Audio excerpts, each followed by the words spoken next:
E aí? Olá, boa tarde. Boa tarde. Tudo bom, Tudo gente? bom?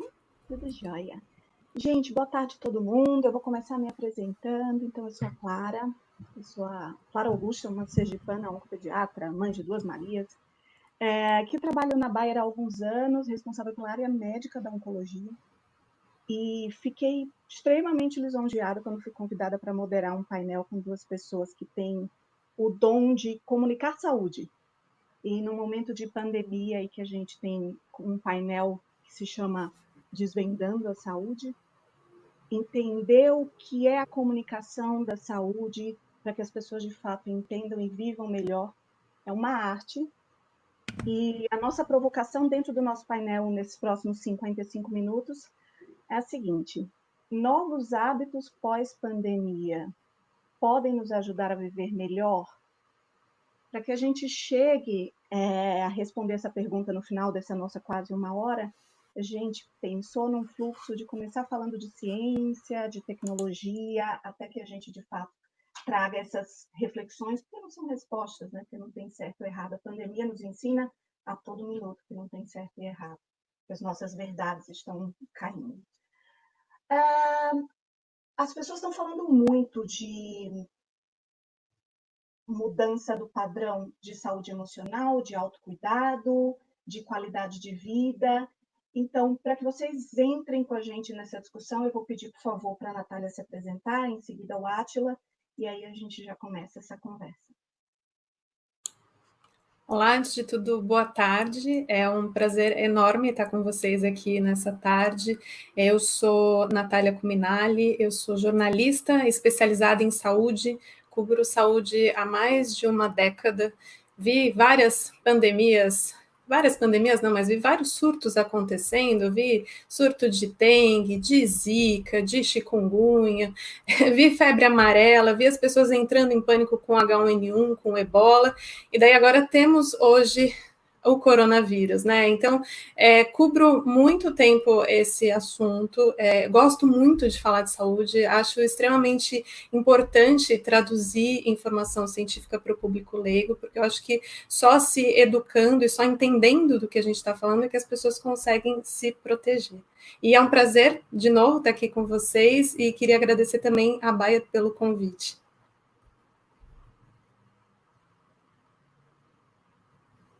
Átila, fica à vontade.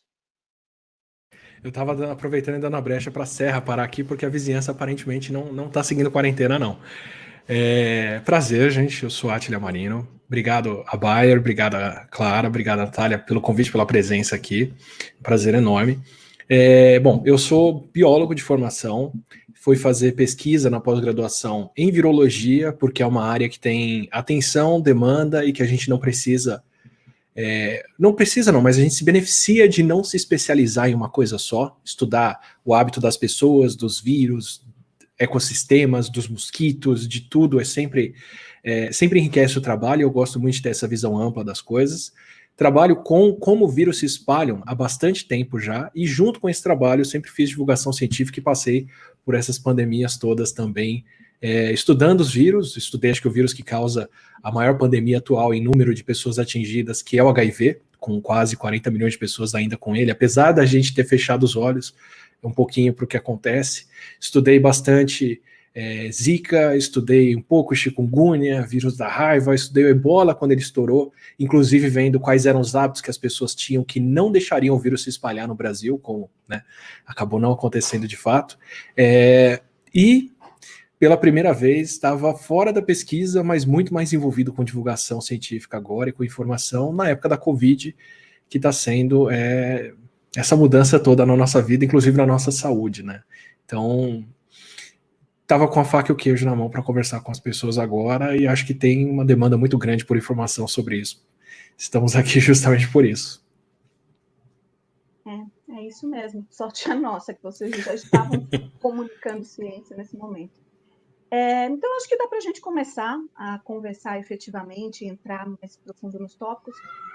E acho que um ponto legal seria a gente começar falando o que seria ciência. Então, para a gente partir de uma base de entendimento do que qual que é o conceito de saúde do ponto de vista científico. Então, o que as pessoas... Tem vários aspectos, né? De saúde emocional, de saúde física, de saúde espiritual, de saúde, né? De todas as formas. Mas o que cientificamente a gente pode dizer que seria saúde, para daí a gente partir para a preocupação dos cuidados pré- e pós-pandemia? Átila.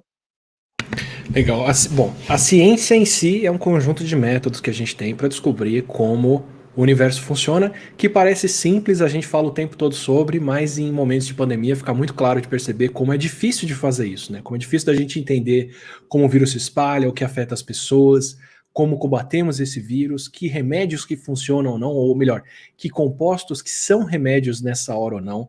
É um conjunto de processos muito difícil de seguir, especialmente quando emoções estão envolvidas, quando o fator humano está envolvido, né? Acho que uma das coisas mais difíceis de estudar em ciência é o ser humano, porque a gente só tem como olhar de dentro para fora, então sempre vai ter falhas e vieses. E acho que isso reflete muito bem no conceito de saúde. Se a gente fosse tentar seguir um conceito de saúde científico bem estrito e restrito no que descreve, seria mais ou menos como aquela definição da ausência de doença, né? A pessoa saudável é a pessoa que não está doente, que não está incapacitada, que não tem um problema. Mas em se tratando de ser humano, é muito difícil de fazer esse tipo de distinção, principalmente porque existem várias doenças que não necessariamente nos incapacitam e não nos tiram a capacidade de fazer outras coisas. E o inverso também, como é o caso da Covid agora, que é uma doença que, por enquanto, pelo menos para mim, para todo mundo aqui, afeta outras pessoas, mas que restringe a nossa capacidade de operar, fazer, sair, conviver. Então, eu acho que um conceito que tem os seus problemas, mas que é bem propício a essa hora, é o conceito da OMS, da Organização Mundial de Saúde de 84, de descrever a saúde como uma capacidade, como uma habilidade que as pessoas têm de exercer as vontades delas, de ter um bem-estar, de ter boas condições de vida, porque aí a saúde engloba tanto a saúde pessoal, saúde coletiva, a saúde espiritual, a saúde mental, todas essas outras, e mostra como nessa hora um problema de saúde dos outros também se torna um problema de saúde nosso, porque interfere na nossa capacidade de interagir com o mundo. E é interessante, né? Porque, na verdade, quando a gente pensa em profilaxia, em prevenção, em cuidados para não adoecer, a gente está pensando em saúde nesse sentido mais amplo e no sentido de sociedade, não do cuidado individual apenas, né? E isso puxando muito para a nossa realidade de pandemia. Nath, e a dificuldade de comunicar saúde e ciência para a população como um todo? Você está nessa área de jornalismo de saúde há muito tempo, há muitos anos. E nesse momento que as pessoas estão em reclusão, cheias de dúvidas, cheias de medos, acho que tem um medo muito grande porque não consegue se prever nada, né? Nem como vai ser a evolução da doença, mesmo em questão de vacina ou de cura, mas mesmo a evolução dos doentes e como que vai estar o mundo daqui a um ano e como fazer essa comunicação do momento, do agora, dos cuidados para uma população leiga. Como que é isso? A resposta rápida é desafiador.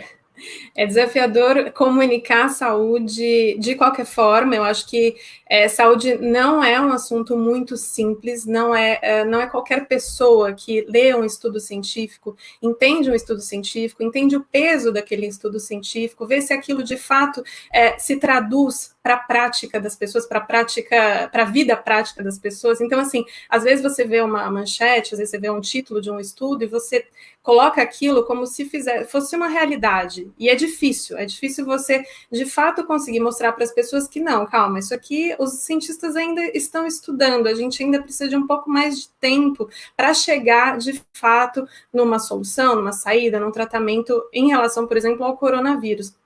Agora, bem especificamente dessa pandemia, o desafio é ainda maior, porque a gente está num momento que a gente ainda está descobrindo as coisas sobre a Covid-19. Então, a gente não tem todas as informações, a gente não tem todas as respostas, e isso sim gera uma ansiedade. As pessoas elas têm uma necessidade de ter resposta, porque sim, elas estão isoladas, sim, a vida delas foi impactada pela Covid-19, algumas pessoas perderam entes queridos, então, assim, existe uma ansiedade por respostas, e daí eu acho que O desafio de quem comunica a saúde é fazer essa triagem, não necessariamente levando as pessoas ao pânico, mas sim trazendo as informações que vão impactar no comportamento delas. E o interesse por saúde, de uma forma geral, sempre aconteceu, na minha opinião, assim, eu sempre achei que as pessoas são interessadas por entender saúde. Primeiro, elas gostam do autocuidado, de entender se elas sabem de uma dieta ou não, mas principalmente também quando elas ficam doentes ou quando alguém da família delas fica doente. Daí chega o coronavírus e todos nós estamos sujeitos a ficar doentes. Claro que tem os grupos de risco, né, que todo mundo já sabe, mas assim, é um momento que todos nós estamos vulneráveis. E daí comunicar a saúde nesse momento tem uma responsabilidade enorme de fazer essa triagem e de trazer essa informação. Um ponto interessante é que é uma doença muito democrática, né? Ela não faz seleção de onde você mora, e ainda mais no contexto de pandemia, mas de fato a gente vê serviço público, serviço privado, independente da região, você tem a contaminação. Então, a responsabilidade do indivíduo para a sociedade como um todo ficou muito maior, né? Porque você não teve como restringir mesmo o acontecimento. Não tem a ver com saneamento, né? Então não está restrito a uma área, não tem a ver com... E aí você trouxe o exemplo do HIV, Átila, que é sensacional, que a gente não tem vacina até hoje, né? Mas que você tem uma restrição de hábitos que contém essa contaminação, e o coronavírus não trouxe essa possibilidade para a gente. Então, tudo isso eu acho que provoca muito a população a ficar com esse medo e querer as respostas, e a comunicação sempre com muito cuidado.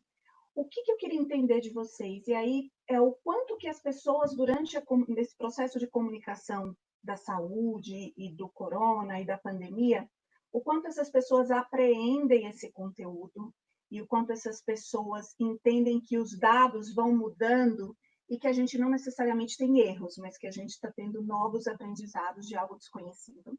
E a segunda coisa, o quanto que as pessoas incorporam de fato as mudanças nas suas rotinas.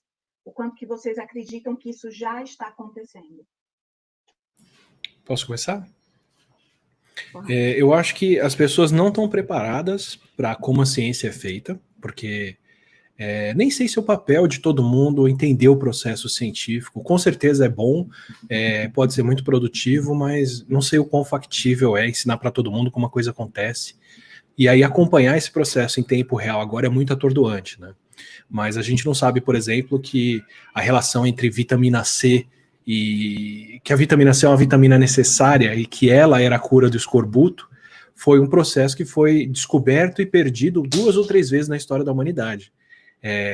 Apesar de ter sido descoberto pela ciência, né? Mas a ciência tem esse processo, ela vai e volta, tem erros, tem enganos, a coisa se desfaz. A gente levou mais de um século entre a primeira descoberta da relação entre vitamina C e escorbuto até o conhecimento ficar estabelecido, ok, é isso, essa é a cura, todo navio tem que ter frutas cítricas com vitamina C, porque também existem as frutas sem, e por aí vai. É um processo confuso mesmo. O que a gente está acostumado a ver é o resultado desse mais de século de processo nos dando uma cura bem direta, ou uma tecnologia, uma solução, sem a gente ver o que isso faz de errado no processo. Ou quando a gente vê, já é tarde demais, né? Podemos descobrir daqui a 20 anos que o iPad na infância, um tablet na infância faz mal para a criação da criança. Não estou dizendo nem que faz, estou inventando uma situação hipotética. Mas quando a gente descobrir isso, esse tablet já não existe mais, né? Então, esse processo normalmente fica longe da nossa vista, e agora com a Covid isso é muito nítido, né? Vai e volta, não põe máscara, tem tratamento, não tem esse outro, mas não é para todo mundo, e por aí vai. Isso é atordoante. Não sei até onde isso deveria ser exposto às pessoas dessa forma, mas no desespero que está todo mundo querendo uma solução agora, é o que a gente encontra, é o que a gente vai ver, e acho que o papel de comunicar também precisa transmitir isso, como essas incertezas acontecem, e por que, né, o processo é esse. E acho que as pessoas absorvem isso numa relação de custo-benefício, porque existem medidas muito diretas que a gente sabe que funcionam, que nem por isso as pessoas vão adotar, porque para elas o custo é muito alto. Então, o isolamento funciona. Se todo mundo se trancasse em casa, fechasse a porta da casa e não saísse, como foi feito de maneira autoritária na China, mas como foi feito, a Covid já tinha ido embora. A Nova Zelândia fez isso, não tem mais Covid. A Austrália fez isso em certa parte, não tem mais o coronavírus. A China fez isso e tem poucos casos de coronavírus. Se todo mundo no mundo fizesse o mesmo, resolvíamos o problema. Mas o custo disso para as pessoas é muito alto. Então, quer dizer, a gente está o tempo todo comunicando, tem que usar máscara, tem que tomar mais cuidado, tem que fazer isso, tem que fazer aquilo. Essas soluções são claras. E as pessoas estão o tempo todo pesando se para elas aquilo faz sentido ou não e se elas vão adotar ou não. Então tem essa relação também, né? O custo, por exemplo, de tomar um remédio, tomar um composto como preventivo para a Covid, ele é muito baixo. Você vai lá, compra, toma e está protegido. Mesmo que o benefício não seja alto ou nem comprovado, como o custo é muito baixo, as pessoas se sentem à vontade para adotar. Então a gente fica o tempo todo com esse conflito entre as pessoas não tomarem atitudes importantes, porque elas são muito custosas, e as pessoas tomarem atitudes que não fazem a menor diferença, porque o benefício que elas percebem é muito bom e o custo é muito baixo. Natália, mas o que você entende dos atropelos dessa comunicação da ciência nesses últimos tempos? E aí, não sem entrar em polêmicas políticas, obviamente, mas do ponto de vista de entendimento mesmo, de metodologia, do que a gente está falando, do quão difícil é para uma pessoa que não é da área, e aí você não é diretamente, você trabalha com a área, trazer isso numa linguagem, de uma forma que tranquilize e não angustie, porque o vírus por si já é angustiante, a situação de isolamento já é muito angustiante, mas o comunicado de que, olha, vai ter vacina, mas ainda não tem. E todo o planejamento se os estudos forem positivos, né? Então, tudo tem um se na ciência e as metodologias são variadas. E o que você entende o que está acontecendo nesse barulho da comunicação? Porque muitos meios que não eram especializados em comunicação de saúde começaram a comunicar saúde. Né? Então, assim, a gente tem vários comunicadores, além de todos os outros que surgem das novas celebridades em saúde, das pessoas que do nada começam a entender e a opinar, que a gente brinca que, já que parou o futebol, deixamos de ter os milhões de juízes de futebol e temos os milhões de cientistas. E é um perigo, realmente, né? Porque as pessoas que têm uma oratória muito interessante acabam influenciando outras com um conteúdo perigosíssimo. E o que é o seu olhar sobre isso? Esses epidemiologistas de WhatsApp, né, que foi o termo que surgiu no meio da pandemia. Eu acho que, eu concordo com a Átila que a gente tem que triar muito bem o tipo de conteúdo que você passa para as pessoas, porque você não sabe exatamente como que elas vão receber aquilo, como isso vai ser interpretado, como isso vai ser empacotado e como isso vai ser disseminado.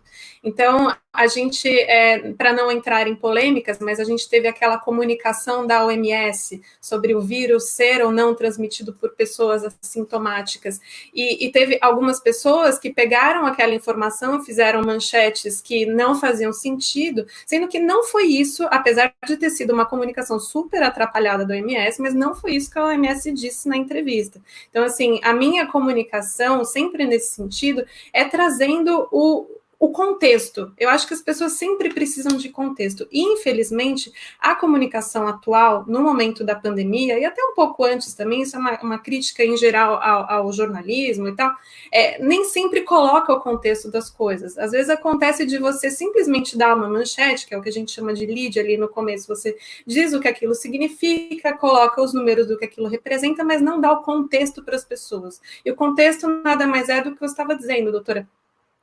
Essa vacina ainda está em estudo, ela passa por essa fase de pesquisa, depois ela passa por essa outra fase, e aí depois nessa outra fase a gente vai ver se ela vai ser eficaz ou não, e aí sim a gente pode dizer se vai ter vacina ou não. Então, assim, tem que dar o contexto, não adianta falar que uma coisa já está pronta e que já vai ser produzida não sei quantas milhões, se você não explica que se ela não passar daquela outra parte ali, você não vai produzir milhões. Então, só que às vezes as pessoas não têm essa noção. Então, a gente tem que ter essa triagem e eu acho que o segredo disso também é dar contexto. Agora, o que acontece muitas vezes é que, às vezes, as pessoas se apropriam também de notícias e a gente tem esses especialistas que surgiram e que têm uma oratória muito boa, e aí eu acho que entra o poder da resposta rápida.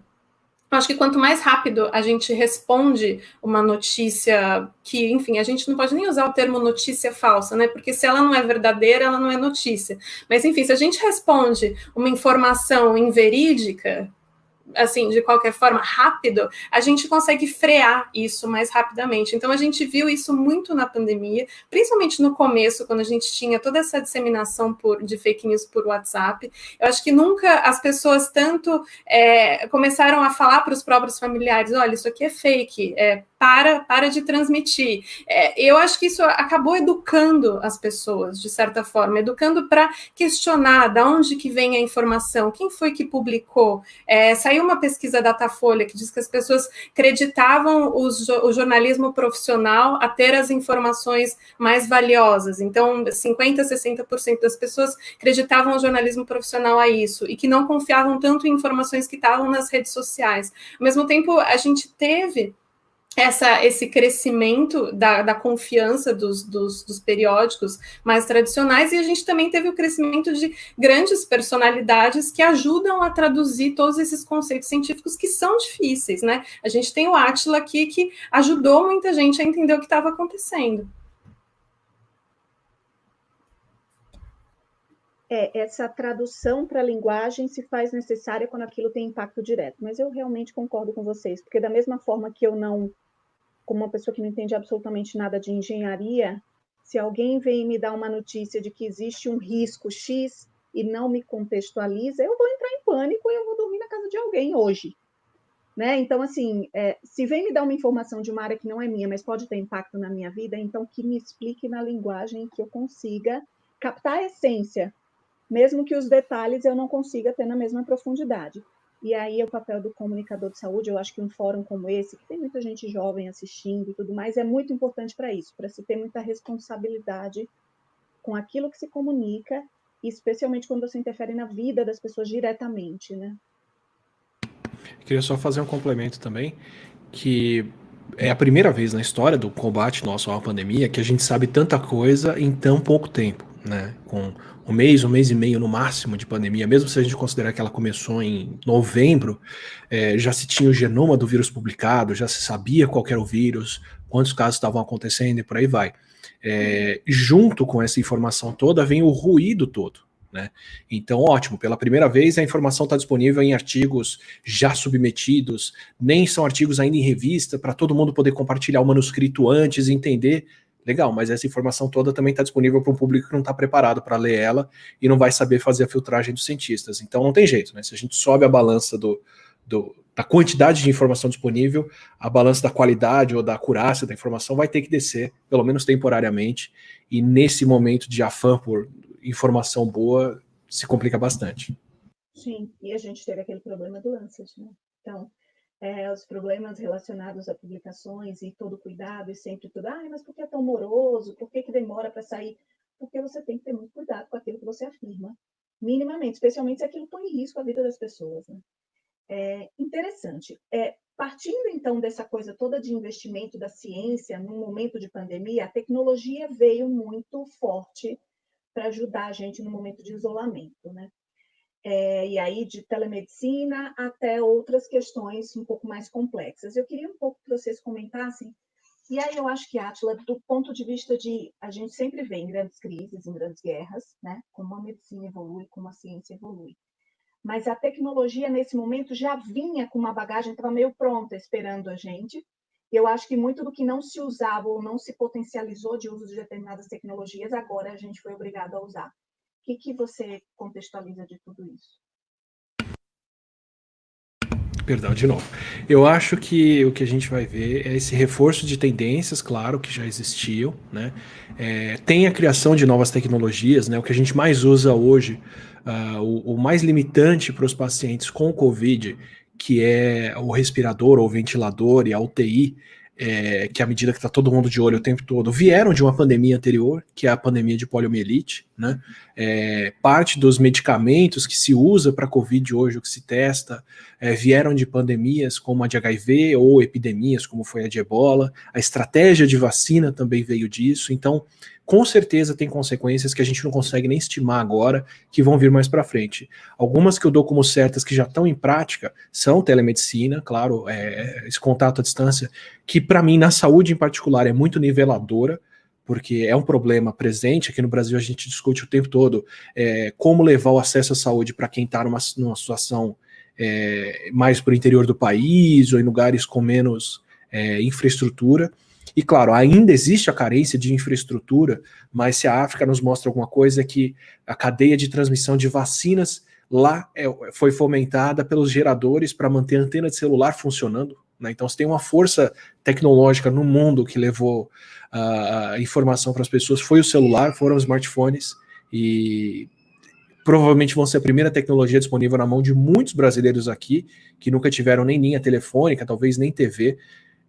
O celular chega hoje, então a telemedicina aqui tem o poder, eu acredito, de nivelador de saúde, ou pelo menos de democratização, que não soluciona as N carências que nós temos, mas, enfim, atenua um pouco isso. Tem a tendência, eu acho, já muito clara de diagnóstico. As pessoas estão se preocupando agora com o oxímetro. Quem tem o smartwatch que permite fazer ali o eletrocardiograma pode fazer isso, né? Para quem, se a gente tivesse, vou colocar uma situação ideal aqui, se a cloroquina de fato tivesse se demonstrado desde o começo como a grande preventiva para todo mundo contrair o vírus, o que infelizmente não foi o caso, existe o problema de complicação cardíaca dela, e as pessoas que tivessem tomando cloroquina poderiam estar monitorando o coração com um aparelho inteligente como Apple Watch, ou da Huawei, Samsung, qualquer um deles, independente de marca, mas que fazem eletrocardiograma, então não só batimentos cardíacos, mas até eletrocardiograma hoje em dia. Quer dizer, tem como ter um monitoramento, né, e quanto mais distante a gente tem que se manter, mais importante se tornam esses devices que eu tenho na minha ponta aqui, para o médico, da ponta de lá, ou para a médica, na ponta de lá, ler a informação que eu estou mandando, né, para essa saúde ser complementar. E aí é um exame até mais completo do que ir para um consultório e fazer um exame diagnóstico numa data definida por 40 minutos, ao invés de me acompanhar por meses, né, ao longo da minha vida. Então, esse tipo de coisa se acelera. Tem a parte que a gente não está vendo no Brasil, porque não temos a riqueza para fazer isso aqui, mas que deve chegar aqui em algum momento, que é um monitoramento à distância de idosos com robôs, com teleatendimento, com medidas impessoais, né, para manter o distanciamento social, que vão fazer muita diferença em países europeus e países asiáticos, por exemplo, porque principalmente casas de repouso são os lugares que têm mais problemas agora. E eu acho que diretamente da medicina, o que mais vai fazer diferença a longo prazo, e é o que a gente não tem como ver agora acontecendo, é essa adoção de uma mentalidade rápida de avanço de etapas e teste para ter soluções já postas em prática. A comunicação da ciência em tempo real, dos artigos, dos manuscritos, dos protocolos, a organização mundial de teste clínico e o avanço disso para as vacinas agora, com certeza vão deixar um gostinho de quero mais para qualquer desenvolvimento de fármaco, composto, tratamento, em qualquer outra escala. Assim. As pessoas já estão buscando terapia pela internet para elas, e na Covid é uma coisa confusa, mas assim que a gente começar a voltar para o estado normal e elas estiverem procurando terapia de câncer, terapia de outras coisas que já foi aprovada no outro país e elas querem aqui agora ou querem participar de um estudo, isso com certeza vai deixar boas ondas aqui. Eu acho que sim, e tem um ponto interessante, ao mesmo tempo que a gente nivela, que isso que você trouxe é muito interessante, né? O país é muito diverso, né? Um país continental em todos os sentidos, não só geograficamente, mas nas diferenças e no acesso à saúde. E alguns devices não são tão caros quanto a gente imagina, e às vezes eles são muito menos custosos do que você ter um posto de saúde em determinada região, né? E você ter que ter um transporte para fazer um TFD, né, um tratamento fora de domicílio, uma coisa mais complexa. A gente tem visto, baseado na telemedicina, grupos explodindo, assim, muito interessantes. Então, tem um deles que não tenho nenhum conflito de interesse, porque nenhum trabalho com eles, infelizmente, porque adoeci por causa do Covid, mas chama Missão Covid, um grupo super interessante, com médicos voluntários, e que eles começaram com uma plataforma pequena, com atendimento online, para uma mínima triagem. É absolutamente efetivo? 100%? Você garante? Claro que não, né? Como clínica que sou, para mim, o meu estetoscópio é quem me diz se a pessoa tem alguma alteração pulmonar ou não. Antes de ver tomografia, a gente quer escutar o paciente. Mas o mínimo que seria aquele atendimento inicial, vendo, né, pelo menos pela câmera, vendo o mínimo do paciente, se tem uma alteração da respiração, que às vezes você consegue ver uma tiragem de fúrcula, algum batimento de asa de nariz, que são coisas que a parte da população, e aí eu não estou falando da população diferenciada ou não diferenciada, eu estou falando simplesmente quem é da saúde e quem não é da saúde. Né? Se você pegar qualquer outra pessoa no seu mais alto nível, na sua profissão, e que não seja da saúde, não tem nenhuma obrigação de conhecer qualquer sinal de alerta de uma gravidade, de uma doença. E acho que a telemedicina tem ajudado muito nisso, e acho que todo o entendimento de busca pela sua saúde, da busca pela informação e do meu cuidado. Eu preciso me cuidar. Eu posso enlouquecer na pandemia, né? Eu posso enlouquecer no isolamento, ou eu fui demitido por causa desse momento todo. Então, além de eu ter uma doença que pode me matar, eu também não tenho mais recurso. O que eu faço? Como é que eu arrumo forças para eu arrumar um outro trabalho, um outro tipo de trabalho, me manter ativo fisicamente, mentalmente, com crianças em casa, com os meus idosos, afastados ou não. Então, tudo isso e as pessoas buscando uma coisa de autocuidado, né? Acho que isso tem sido muito interessante. E a ciência ainda dentro de tudo isso, porque a gente tem liberação de citocina e tem muitas outras coisas que interferem quando a gente está num momento de desequilíbrio. E eu acho que aí a comunicação, e aí eu volto para a Nath numa coisa do jornalista e do jornalismo como um todo, o quanto isso tem sido muito bonito e muito interessante, como tem flutuado esse apoio. E mesmo em artes e tudo mais, mas trazendo tudo como um apoio à saúde integral do indivíduo. Muito mais do que como coisas picadas, né? Então, como partes isoladas. Então, eu estou no trabalho, eu não penso na minha saúde. Eu estou no meu momento do meu esporte, da minha arte, estou fazendo um relaxamento. Não, é tudo um pacote só. E acho que o pessoal da comunicação tem trazido muito isso, né, Nath? Não, sem dúvida. Eu acho que a pandemia teve todos esses tópicos aqui que a gente já tratou, mas também teve, primeiro, a valorização do jornalismo científico. Eu acho que a gente percebeu que não adianta você ser um jornalista de economia e escrever sobre saúde, não é a mesma coisa, você não entende muito a diferença do que é um estudo científico pré-clínico, você não sabe o que é um estudo duplo cego randomizado, você precisa ter um pouco de conhecimento para conseguir traduzir e entender isso para a pessoa. Então, a pandemia fez isso nesse sentido de valorizar o jornalismo científico e, geralmente, eu como jornalista que gosta muito de saúde e convivo com pessoas que gostam muito de saúde também, o jornalista de saúde geralmente é muito apaixonado por isso. E ele gosta de colocar tudo isso no mesmo, exatamente integrado, assim, a saúde não é só o seu órgão, né? Não é que você está com um problema no coração, não é porque você está com uma coisa, enfim, um problema no estômago, não é exatamente isso, é você tá 100% ali e tá todo mundo atrás de autocuidado, tá todo mundo atrás de o que você pode fazer para ter uma saúde melhor. Então, eu acho que a pandemia deu mais espaço para esse tipo de jornalismo também, além do jornalista científico, esse tipo de pauta. Também a gente tem que lembrar que no momento que a pandemia começa, e aqui no Brasil as pessoas entram na quarentena, né, ficam em isolamento, em distanciamento, há um consumo excessivo de informação, e aí não só informação jornalística, mas informação, as pessoas começaram a assistir mais televisão, mais vídeo por streaming, a gente viu a proliferação de lives, né, você abria a rede social e tinha 400 pessoas ao vivo ao mesmo tempo, a gente viu lives de música, então, assim, existia essa necessidade de informação e de consumir, na verdade, algum tipo de conteúdo, e aí entrou o conteúdo de saúde. Eu acho que muita gente se encontrou.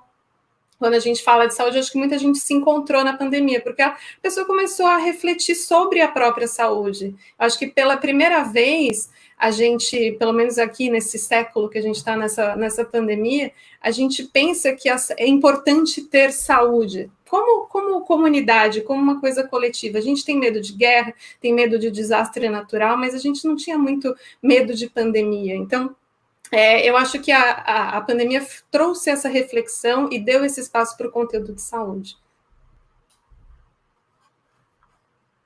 Eu acho que é bem dentro disso. Veio uma pergunta aqui, de Lidiane Diniz, para o Bloco Futuro. Vocês acham que após a pandemia, as pesquisas científicas serão mais valorizadas? Eu espero que sejam. Eu também. Gostaria muito que eu diria que é o fosse. meu sonho todos os dias, mas fala o que você acha que das perspectivas, que aí eu acho que tem muito a ver com tecnologia, com tudo isso, com reconhecimento dessa comunicação também. Eu acho que, em parte, vai depender um pouco de como a gente vai sair da pandemia. Se nós naturalizarmos o vírus, os casos, a Covid, e seguirmos sem vacina por mais alguns anos, e a gente cair numa situação mais lugar comum, e todo ano tem um tranca-rua, vai todo mundo para casa, porque nesse inverno o Covid voltou a subir, talvez seja um pouco mais difícil. Mas se a gente tiver uma vacina ou um tratamento que de fato deixa as pessoas retomarem a vida delas, vai ser muito palpável o benefício que a ciência pode trazer. Nos dois casos, eu acho que a vida de todo mundo está sendo chacoalhada o suficiente, né? Eu queria pegar a definição ampla de saúde para dizer que estamos todos doentes nessa definição, né? Trancados, presos, e a gente está vendo a diferença que a ciência pode fazer para promover, para trazer essa saúde de volta, né? Para trazer o nosso bem-estar de volta.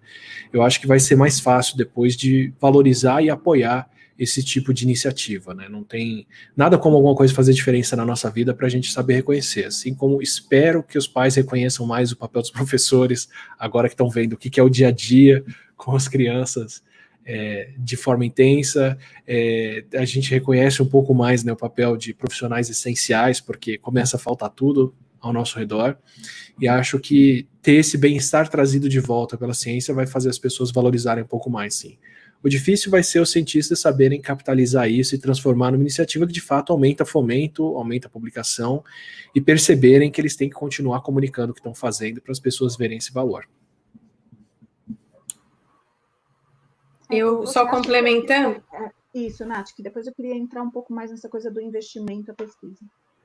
Não, só complementando rapidamente o que o Átila disse, eu acho que a gente espera que sim, né? A gente espera que hoje todo mundo está de olho, a ciência está no holofote, né? As pessoas estão vendo o que os cientistas estão fazendo, está todo mundo esperando uma vacina, as pessoas estão esperando um tratamento, elas vão atrás de o que já teve comprovação científica, o que não teve. Então, assim, o cientista, ele está no holofote e, de fato, ele precisa aprender a capitalizar isso, mas eu acho que também, por causa desse interesse que surgiu no meio da pandemia, pode ser que seja um caminho sem volta, né? Do mesmo jeito que a pandemia fez com que vários processos fossem acelerados, e acelerados também na pesquisa clínica, e isso vai ser um legado para a gente, a parte da comunicação científica e da pesquisa científica, eu também espero que seja um legado. Tem uma questão que me preocupa muito dentro disso, que a gente tem visto, né? Que ao mesmo tempo que as pessoas estão ficando mais confortáveis, enxergando saúde, se preocupando com a saúde, muitas doenças não relacionadas à pandemia estão sendo ignoradas. E aí, lógico, puxando para a minha área, né, porque a onco, e que me preocupa muito mesmo, a gente vê uma queda muito grande na entrada de pacientes nos hospitais.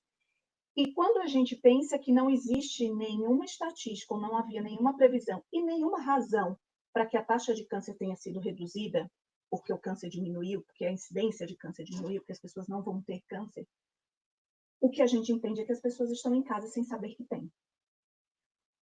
E aí, pensando nas pessoas já diagnosticadas também, as pessoas que estavam em tratamento e abandonaram ou adiaram, essa é uma taxa menor, a gente sabe disso, porque quando a pessoa está durante o tratamento é muito difícil que ela, né, adie muito, mas aquelas pessoas que estavam em segmento, tomando decisão se faz a cirurgia agora, ou se faz a quimio, se faz a rádio, tudo isso muito movimentado. Além do fato de que, pelo risco dos idosos, eles tiveram que ficar mais tempo, eles estão mais isolados do que as pessoas que ainda estão na ativa. E essas pessoas também estão com suas outras doenças crônicas, com acompanhamento muito prejudicado. Então, de que forma a gente poderia discutir, abrir para uma conversa mais aberta, para que as pessoas tenham o entendimento do distanciamento social, para o que é lazer, para o que é adiável, para aquilo que não é adiável, porque também tem um impacto na sua saúde. Eu acho que, nesse sentido, a saúde está muito mais evidente para as pessoas, e os próprios problemas de saúde delas Também, né? Em todos os sentidos, né? Parte da reticência da OMS em reconhecer a transmissão aérea do coronavírus, né, da Covid, é justamente não criar uma situação de medo em que ninguém quer pôr o pé num hospital ou em um lugar onde sabe-se que tem pessoas com Covid, porque ainda é importante fazer isso tudo, né? Independente da OMS falar isso ou não, as pessoas assimilaram, claro, esse medo, estão evitando hospitais de qualquer maneira. Tem hospitais que são hospitais particulares que estão, inclusive, enfrentando dificuldade financeira agora, porque, né, perderam a clientela, que são as pessoas que estariam fazendo as cirurgias eletivas, né, por escolha. Isso com certeza está fazendo diferença. E isso, né, para o opcional, para quem ia lá fazer um monitoramento, um acompanhamento, ia fazer uma plástica, ia fazer alguma outra coisa, uma cirurgia corretiva que pode ser adiada de fato. Mas para as pessoas que estão com problemas de saúde, esses problemas estão se acumulando e ganhando severidade, né? A gente sabe com câncer que atrasar diagnóstico, atrasar tratamento não é atrasar a cura, é diminuir as chances dela acontecer, né? Isso é bem sério e, sem dúvida, o que está fazendo as pessoas terem que ir para o hospital agora é justamente quando a saúde chega num limite, né? As pessoas percebendo que aquele probleminha vai crescendo e agora elas vão ter que ir para o hospital invariavelmente e correm sim o risco de contrair Covid maior do que se tivesse ido para outros ambientes, porque é o que está acontecendo de fato, né? Então, essa saúde com certeza vai ficar no fundo das pessoas, do quanto isso está sendo limitante ou não para a vida delas agora, e em parte a gente já está vendo consequências disso, né? O número de mortes em casa aumentou muito.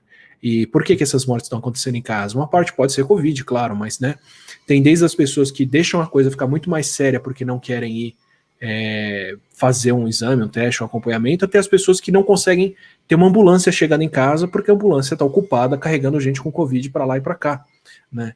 Então, com certeza, a gente está vendo as consequências diretas da saúde ou da falta de saúde bem mais rapidamente agora. Eu acho que precisa também, nesse momento, ter uma mudança da comunicação. No começo da pandemia, a gente falava muito para as pessoas, né? Não vai para o hospital. Se você não tiver sintomas muito específicos, na verdade, falta de ar era o principal deles, não vá ao hospital, não vá ao PS, porque a gente sempre teve essa cultura de qualquer dor de garganta, nariz escorrendo, vou passar lá no PS rapidinho, né? Ver o que está acontecendo. Isso para quem, né, tem acesso ao hospital. Então, assim, no começo houve essa comunicação, não vá ao hospital. Primeiro porque a gente estava com medo do quanto ele ia ficar lotado, o quanto as pessoas poderiam contrair a Covid lá, né, uma perto da outra, ali numa sala de espera, e daí eu acho que isso acabou, é natural ter essa barreira, né, as pessoas ficaram com medo de ir para o hospital, elas respeitaram, inclusive, o que a gente comunicou. E daí agora eu entrevisto muitos especialistas e tal, né, como jornalistas, gestores de hospital, e a gente agora tem que mudar essa mentalidade, não associar mais ir ao hospital, ir ao médico, ir fazer o seu acompanhamento ao medo. A gente vai ter que desconstruir, a gente vai ter que passar por esse processo de desconstruir o medo. Claro que mantendo todos os cuidados que a gente precisa ter, mantendo distanciamento, usando máscara, mantendo higiene, saindo só se for necessário, não fazer festas, churrasco e tal, mas assim, precisa ir para o hospital? Vai para o hospital, a gente vai ter que mudar essa comunicação. Eu acho que, de certa forma, faz parte do nosso processo atual. E eu espero também que tenha um pouquinho de repensar, inclusive, o que nos leva a ter um risco maior para a Covid agora. A gente sabe que tem uma exposição, tem um risco diferente para cada grupo etário e para certas condições de saúde. Tem condições que são inevitáveis, né? Alguém que tem um idoso não tem como rejuvenescer, né? Alguém que tem uma DPOC, um problema pulmonar crônico, não tem o que fazer a respeito disso, mas para quem fuma, para quem é obeso, para quem tem uma diabetes do tipo 2, né, uma diabetes desenvolvida que pode ser controlada com exercício, com dieta, com outras coisas, acho que convém se perguntar um pouco, eu falo sobre mim, qualquer pessoa, se isso nos expõe a um risco maior para a Covid, que outros riscos vêm também, e por que necessariamente correr esses riscos, se tem como a gente deixar de correr esse risco e ganhar alguns anos de vida a mais com isso, né? São condições que não necessariamente te impedem de ter uma vida saudável, né? Não são condições que te deixam doentes, mas se são condições que te expõem a um risco maior em caso de algum problema, será que não dá para a gente não correr esses riscos, né? Eu queria mergulhar um pouquinho mais nesse tópico, porque, de fato, algumas lições, né, tem que ficar depois disso. Vamos lá, na situação, mundo ideal, mundo sonhado. A gente quer a vacina no fim do ano, a gente quer opções de tratamento, né, de acordo com faixa etária e risco no próximo ano, até o próximo ano, e mesmo as vacinas estão sendo desenvolvidas por metodologias diferentes, com partes diferentes do vírus. Então, a gente pode ter várias vacinas diferentes no mercado. Então, vamos dizer que tudo isso deu certo, todas as meditações coletivas e orações, tudo funcionou, deu tudo certo. E a ciência, assim, sendo investida no máximo, como a gente sempre desejou, que todo investimento viesse para a ciência. Ok, mas e as outras doenças e os nossos hábitos? A gente vai voltar a fazer tudo o que a gente fazia? A gente vai continuar exatamente dentro do que você estava falando? A gente vai continuar obeso? A gente vai continuar ingerindo açúcar, ingerindo tudo da forma como a gente faz, trabalhando enlouquecidamente, sem saber se é dia, se é noite, vendo os nossos filhos, e aí eu tenho 2 filhas, e eu brinquei que eu ia colocar uma foto do palhaço do filme It aqui na porta para as crianças não chegarem perto, né? Ou não, eu deixaria entrar mesmo, né? Para todo mundo, olha, dá para fazer tudo junto. Mas o quanto que a gente vai entender que a gente está vivendo melhor depois dessa pandemia? A gente vai aprender? Parece que vai? O que a gente pode imaginar diante de tudo isso? Minha dúvida é sempre o custo-benefício, né? Se a gente continuar vivendo numa sociedade que exige que as pessoas trabalhem 14 horas, ou, né, que disponibiliza só comida com muito açúcar e por aí vai, é difícil de acreditar que hábitos vão mudar se a infraestrutura ao redor continua afunilando todo mundo na mesma direção. Mas eu acho que algumas coisas, pelo menos, ficam evidentes de que a gente não precisa passar. Eu tenho certeza que muita gente está reavaliando a distância para o trabalho que percorre, se de fato faz sentido você encarar 2 ou 3 horas no trânsito, o que gera problemas de saúde bastante sérios, de pressão alta, diabetes, colesterol. Por distância percorrida, a gente sabe que tem um fator de risco aí por quilômetro, né, percorrido até, ou por tempo no trânsito, na verdade, que se demora. Alguns hábitos desses eu acho que vão mudar, sim.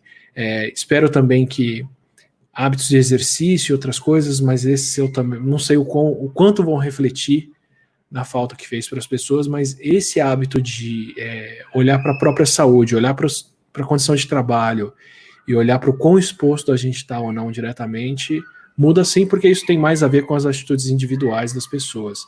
Assim como, dependendo do tipo de vacina ou tratamento que sair, a preocupação que a gente tem com o acesso que temos à saúde. Então, aqui no Brasil é difícil, aqui no Brasil acho que não fica tão evidente essa falta, mas num país como os Estados Unidos, que não tem um sistema público de saúde, é muito evidente as pessoas perceberem que se elas perderam o emprego, elas perderam o plano de saúde e elas não podem ir para um hospital agora, porque vão sair de lá com uma dívida enorme, que agora está sendo amortecida pelo governo. Quer dizer, eles estão entrando no sistema público de saúde com o sistema privado. Esse tipo de coisa fica evidente para a gente que faz falta, né? Qual vai ser o acesso à vacina, qual vai ser o acesso ao tratamento, qual é o papel que a gente tem do Estado, do amparo, ou da infraestrutura que nós montamos para isso, né? Eu acho que, de fato, a pandemia causou um choque de realidade nas pessoas. Eu acho que pode ser que as pessoas saiam ou não transformadas disso, mas, de qualquer forma, elas tiveram que repensar de, tenho esse determinado problema de saúde, posso me cuidar. A gente teve que cozinhar mais em casa, então não saiu mais para ir para restaurante, não pede tanta comida no delivery, vê o preço das coisas, a gente olha comida, a gente teve que ter essa reflexão, essa autorreflexão de o que a gente faz. Você começa a valorizar, sair para correr ao ar livre, para sentir alguma coisa. Então, eu acho que, de alguma forma, as pessoas tiveram que reavaliar algumas coisas, a saudade que elas sentem, a distância das outras pessoas, e aí daí você pensa, poxa, eu não posso encontrar tal pessoa porque esse momento de pandemia, vamos supor que até a vacina, você não vai encontrar pessoas que são doentes crônicas, que estão no grupo de risco, como essas pessoas estão se sentindo? essas pessoas provavelmente tiveram que refletir sobre como elas estão agora. Tem gente que às vezes tem uma alta taxa de abandono de tratamento, por exemplo, de doenças. Várias dessas pessoas começaram a ter consciência de que não posso abandonar meu tratamento nesse momento. Então, de qualquer forma, eu acho que essa autorreflexão faz com que a gente tente ter uma vida um pouco melhor. Não acho que todos vão virar corredores e vão comer salada todos os dias, até por causa dessa questão de acesso que o Átila mencionou. Não é acessível para todo mundo. A gente viu já dados de algumas empresas do ramo imobiliário dizendo que houve um aumento por procura em casas no interior. As pessoas estão dispostas a sair da cidade, a de ficar mais perto do verde. A gente sabe que o verde tem um impacto enorme na saúde mental. Então, assim, algumas coisas estão sendo repensadas, e eu acho que, de certa forma, o autocuidado fica para esse legado também. E eu espero que mude também um pouco, esqueci de falar essa parte, do cuidado empático pelo próximo, assim, em todos os níveis, do tipo, de fato, a Covid infecta qualquer pessoa que respira, né? Todo mundo é risco, né? Mas a consequência desse risco é diferente para grupos diferentes de pessoas, né? Então, embora ela seja uma doença transmissível pelo ar e por contato, e sem querer desrespeitar ninguém, mas de certa forma até acho, felizmente, porque se ela afetasse em particular um grupo, era muito mais fácil de ser negligenciado e tratado como foi, por exemplo, o HIV e a AIDS no começo, que era chamada de doença dos gays, e aí que se danem os gays para o coletivo, porque as pessoas não se colocam nesse lugar. E no fim foi uma doença que afetou todo mundo, mas no primeiro momento se espalhou muito por causa dessa falta de necessidade de ser empático, mas até no sentido hoje de entender que o problema de saúde em Paraisópolis, na Rocinha, em qualquer lugar mais favorecido, também me afeta, também afeta quem frequenta a minha casa, também afeta o meu bairro, afeta a minha região, né? O problema pulmonar de alguém no interior da China, de repente virou um problema do mundo. E também a questão de trabalho e de como a gente cuida de quem trabalha conosco, de respeitar que a pessoa precisa ficar em casa, precisa ter um tempo, precisa, de repente não precisa se deslocar e pode trabalhar remotamente. Qual é o custo-benefício de eu dispensar alguém que está gripado, alguém que está doente, porque quando a gente faz a conta no papel, é mais barato dispensar a pessoa que está com gripe do que ter vários funcionários gripados trabalhando no seu escritório, que vão estar todos rendendo e produzindo muito menos. Então, aprender a fazer um pouquinho mais dessa conta, até de um certo, por valor próprio, mas, enfim, de um pouco mais de empatia, mesmo que seja para te trazer um benefício, mas que existe esse benefício, existe porque ter essa empatia. E se tudo isso que a gente espera que aconteça realmente acontecer, inclusive da empatia, e por isso que eu acho que é um vírus democrático para nos ensinar bastante disso, né?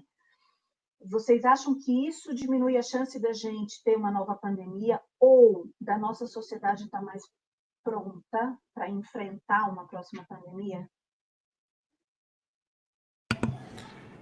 Que eu começo? Eu acho que sim, mas eu acho que até independe um pouco dessa empatia, ela com certeza é necessária, e o que a gente vê agora já é isso, né? Os países que passaram pela SARS em 2002, 2003, enfrentaram muito melhor essa pandemia. Japão, Taiwan, Hong Kong, Singapura, China, e por aí vai. Os países que passaram pela MERS, que é a síndrome respiratória do Oriente Médio, que é um outro coronavírus, como a Coreia do Sul, estão lidando muito bem agora, Vietnã, por aí vai. Então, não tenho dúvida de que vai ser mais fácil de responder a uma pandemia futura, com certeza. A Natália citou no começo a gripe suína de 2009, grande parte do nosso sistema de resposta agora, de monitoramento de doenças respiratórias, vem de 2009, né? O difícil a infraestrutura se adequa a isso e os órgãos passam a funcionar dessa forma, né? O Brasil, os Estados Unidos não estão passando pelo problema agora porque não tinham infraestrutura, estão passando pelo problema muito maior agora porque desmontaram essa infraestrutura. E aí eu não falo de uma gestão só, um governo, uma coisa agora, mas o Brasil tem um desmonte de ciência, de queda de financiamento de ciência e saúde, de várias gestões já. Os Estados Unidos desmontou a força-tarefa de combate a epidemias em 2017, 2018, e estava cortando o orçamento do CDC até o começo desse ano, então se colocaram também numa situação dessa. Então, claro, isso é imprevisível, mas estaríamos mais preparados se a gente tivesse seguido essa inércia, mas também tem a atitude das pessoas. Agora, um problema afetou a vida das pessoas. Eu tenho certeza que no próximo aviso de uma gripe ou de uma pneumonia exótica acontecendo na China, já vai estar todo mundo pronto para guardar o álcool gel, para comprar o sabonete, e vai estar muito mais disposto a pôr a máscara e fazer as coisas. Então, infelizmente, a gente precisa se expor ao risco assim para entender o que isso nos afeta. É o balanço de custo-benefício sempre, mas a gente aprendeu o quão custoso pode ser, com certeza. E a comunicação vai estar mais pronta, Nath? Eu espero que sim. Eu acho que a gente está aprendendo muito a lidar com essa velocidade das informações, a lidar com as demandas, a olhar todos os recortes. Eu acho que isso que o Átila mencionou, dessa questão, inclusive coletiva, de saber como que a pandemia acontece em lugares diferentes. A gente já falou aqui que o Brasil tem dimensões continentais, então, e a gente tem uma cobertura jornalística muito concentrada no sudeste do país. Então, eu acho que essa pandemia mostra o quanto a gente precisa ampliar mesmo essa cobertura e mostrar que o país é grande, que tem realidades diferentes dentro, às vezes, das próprias cidades, e eu espero sim que a gente esteja preparada se vier uma nova pandemia, mas espero que ela não venha. Eu também. Gente, infelizmente, já deu nosso tempo, já temos 55 minutos. Foi um prazer enorme conversar, achei que foram só 15. Passou rápido. 5 horas discutindo isso, e tem mesmo, né? Muitos outros subtópicos dentro disso. Foi realmente um prazer, acho que é uma oportunidade incrível da gente trazer discussões que cabem para todo mundo. Convido todos que estão assistindo a continuar nesse painel, porque o Living Better tem outros tópicos muitíssimo interessantes. Muito obrigada a toda a organização da Campus Party, a Bayer, especialmente a Natália e ao Átila. Tá bom, gente? Boa tarde. Muito obrigada. Foi um prazer estar com vocês. Obrigada, Átila. Obrigada, doutora Clara. Obrigada, Bayer. Obrigada a todo mundo que assistiu a gente. Obrigadão. Privilégio enorme estar com vocês por aqui.